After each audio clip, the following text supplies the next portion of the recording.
वन्दे ब्रह्मपुराधिपं श्रीसहजानन्दं च मूलाक्षरम् श्रेयस्कारणसद्गुणैकनिलयं श्रीप्रागजिं भावत ब्रह्मोपासनधारकं गुरुहरिं यज्ञं तथा योगिनं प्रीत्येवं प्रमुखं महन्तमनिशं श्रीजीस्वरूपं मुदा। મહિમાનો મહિમા પ્રવચન માળામાં આજે 15મી નવેમ્બર 2024 શુક્રવાર અને દેવ દીપાવલી પૂર્ણિમાના દિવસે તમામ સંતો હરિભક્તોને મારા સાષ્ટાંગ પ્રણામ. જય સ્વામિનારાયણ. હેપી વચનામૃત દ્વિશતાબ્દી મહોત્સવ. હેપી પ્રમુખ સ્વામી મહારાજ શતાબ્દી મહોત્સવ. ગઈકાલથી આપણે ગઢડા અંત્યનું 21મું વચનામૃત, જેનું શીર્ષક છે સોનાના દોરાનું, ધર્મમાં ભક્તિ સરખી ગૌરવતાનું, વાંચવાનો સમજવાનો પ્રારંભ કર્યો. મહારાજે સામે બેઠેલા સંતો, વિદ્વાન સંતો હતા, એમને આજ્ઞા કરી. એમાં વળી મહારાજે તો નામનો ઉલ્લેખ કરીને આજ્ઞા કરી. ગોપાળાનંદ સ્વામી અને શુકાનંદ સ્વામીને આજ્ઞા કરી, તમે બંને અરસપરસ પ્રશ્ન ઉત્તર કરો. અને તે વખતે શુકાનંદ સ્વામીએ ગોપાળાનંદ સ્વામીને પ્રશ્ન પૂછ્યો. એ પ્રશ્ન આપણે ફરીથી સાંભળીએ છીએ. પછી શુકમુનિએ ગોપાળાનંદ સ્વામીને પ્રશ્ન પૂછ્યો છે, ભગવાનની જે ભક્તિ છે તેને કરીને જીવ ભગવાનની માયાને તરે છે અને અક્ષરધામને પામે છે, અને જે ધર્મ છે તેને કરીને તો દેવલોકની પ્રાપ્તિ થાય છે, અને તે પુણ્યને અંતે પાછો દેવલોકમાંથી તે જીવ પડી જાય છે, અને ભગવાનના જે અવતાર થાય છે તે તો જ્યારે ધર્મની ગ્લાનિ થાય છે ત્યારે તે ધર્મને સ્થાપન કરવાને અર્થે થાય છે, પણ ભક્તિના સ્થાપનને અર્થે થતા નથી.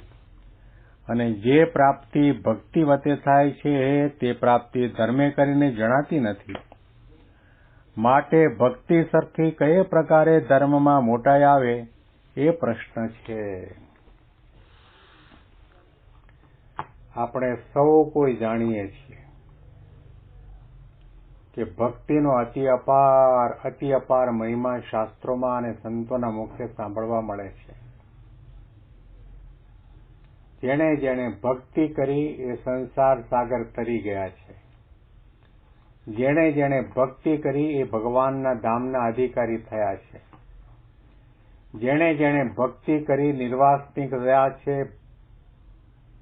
ભગવાનની માળાના મણકામાં એનો નંબર લાગ્યો છે. ભક્તિનો એ અતિ અપાર મહિમા છે. ભક્તિથી ભગવાન પ્રસન્ન થાય છે. ભક્તિ પ્રિયો માધવ. શુકાનંદ સ્વામીએ ગોપાળાનંદ સ્વામીને મહારાજની આજ્ઞાથી પ્રશ્ન કર્યો કે ભગવાનની ભક્તિ છે એને કરીને જીવાત્મા માયાને તરે છે અને ભગવાનના ધામને પામે છે.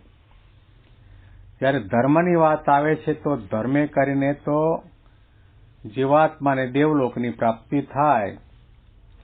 દેવલોકમાં ગયા પછી, સ્વર્ગમાં ગયા પછી એના પુણ્યનો ખજાનો ખલાસ થઈ જાય એટલે પાછો હાથ હલાવતો દેવલોકમાંથી પડીને જીવાત્મા મૃત્યુલોકમાં આવે છે.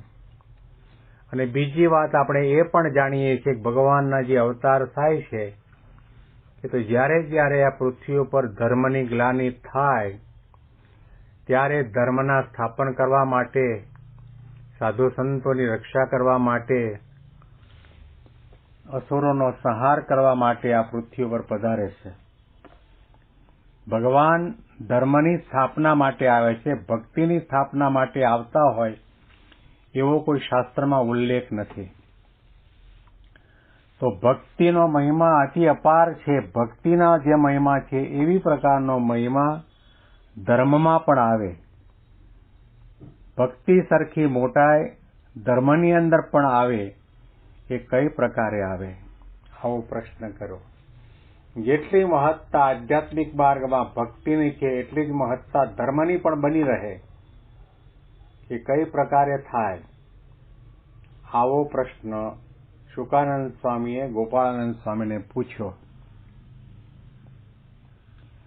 પછી ગોપાળાનંદ સ્વામીએ એ પ્રશ્નનો ઉત્તર કરવા માંડ્યો.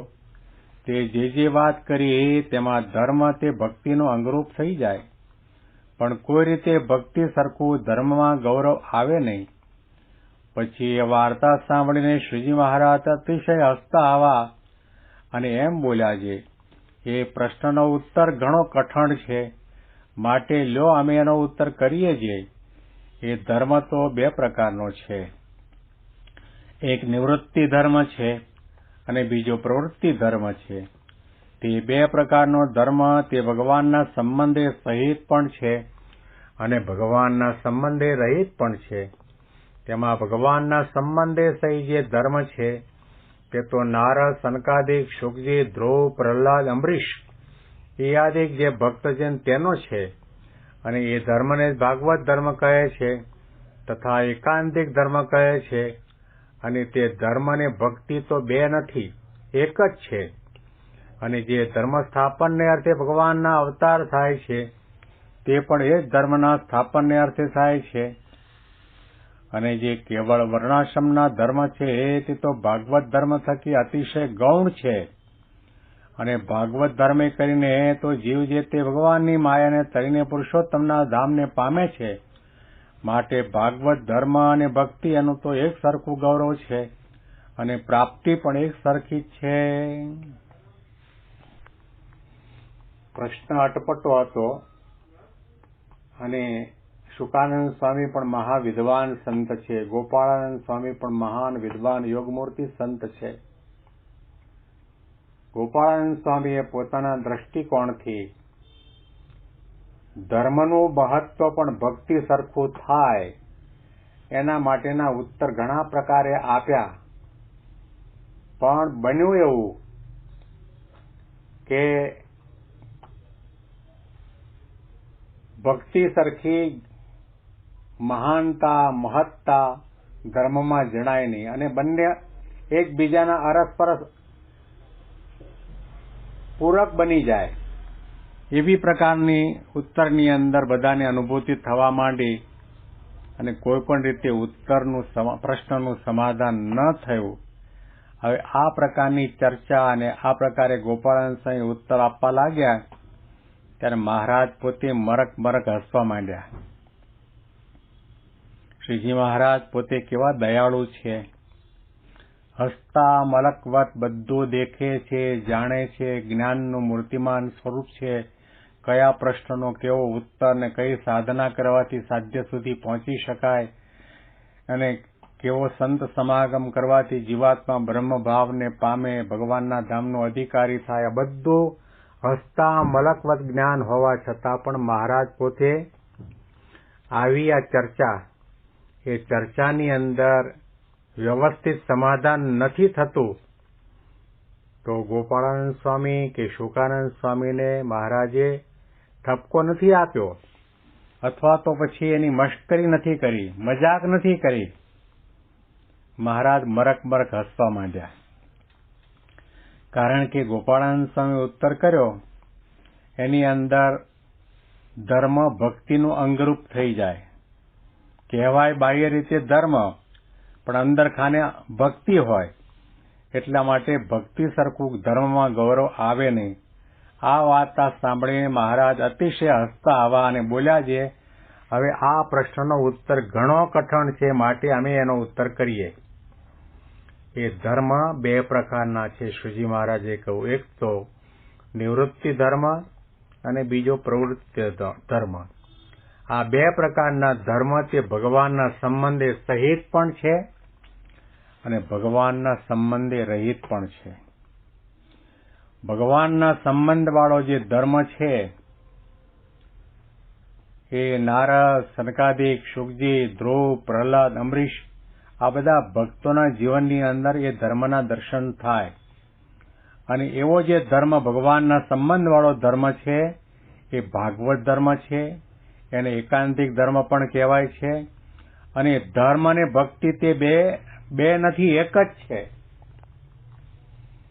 બંને એકબીજાના પૂરક છે, બંને એકબીજાના રક્ષક છે અને બંનેની સરખી મહાનતા, મહત્તા અને મહિમા છે. શ્રીજી મહારાજે એક વચનામૃતમાં 4 ગુણોની એકબીજાની અપેક્ષા છે એવી વાત કરી. ધર્મ અને જ્ઞાનની અપેક્ષા, જ્ઞાનને ધર્મની અપેક્ષા, જ્ઞાનને ભક્તિની અપેક્ષા, ભક્તિને જ્ઞાનની અપેક્ષા અને એ ત્રણેયને વૈરાગ્યની અપેક્ષા અને વૈરાગ્યની ત્રણેયની અપેક્ષા એકબીજાના પૂરક છે. ચારે ચાર મળે જીવનની અંદર આત્મસાત થાય ત્યાર પછી એને એકાંતિક ભક્ત કહેવાય અથવા તો એકાંતિક ધર્મનો ધારક કહેવાય. એને ભાગવત ધર્મ કહેવામાં આવે છે, એને એકાંતિક ધર્મ પણ કહેવામાં આવે છે. તો શ્રીજી મહારાજે કહ્યું કે એવી પ્રકારના ભગવાનના સંબંધે સહિત જે ધર્મ છે એવો ધર્મ અને ભક્તિ જુદા જુદા નથી, પરંતુ બંને એક જ છે. તમે જે વાત કરી પણ મહારાજે કહ્યું કે પ્રવૃત્તિ ધર્મ અને નિવૃત્તિ ધર્મ બે પ્રકારના ધર્મ છે. જંગલમાં જઈને, ગુફામાં જઈને બેસી જાય અને કોઈ જાતની પ્રવૃત્તિ ન કરે એવો નિવૃત્તિ ધર્મ પણ છે. અને ભગવાન કે સંતની આજ્ઞા કરીને ગૌશાળા કરે, બાગ બગીચા કરે, મંદિરનું બાંધકામ કરે, કોઠારું, ભંડારું, પૂજારીપણું કરે, એ ભગવાનની આજ્ઞા કરીને છે. જેમાં ભગવાનનો સંબંધ છે, ભગવાનને રાજી કરવા માટે કરે છે, એ પ્રવૃત્તિ ધર્મ છે. મહારાજે કહ્યું કે આ બધા પૂર્વે ભગવાનના ભક્તો સંતો થયા, એમને ભગવાનનો સંબંધ હતો અને ધર્મનું પાલન પણ કરતા હતા. તો એમનામાં ધર્મ પણ હતો, ભગવાનની ભક્તિ પણ હતી. એટલા માટે એને એકાંતિક ધર્મ કહેવાય છે, ભાગવત ધર્મ કહેવાય છે. આના અનુસંધાનમાં વિશેષ વાતો આપણે આવતીકાલે સાંભળીશું. તમામ સંતો હરિભક્તોને આજે દેવ દિવાળીના જય સ્વામિનારાયણ.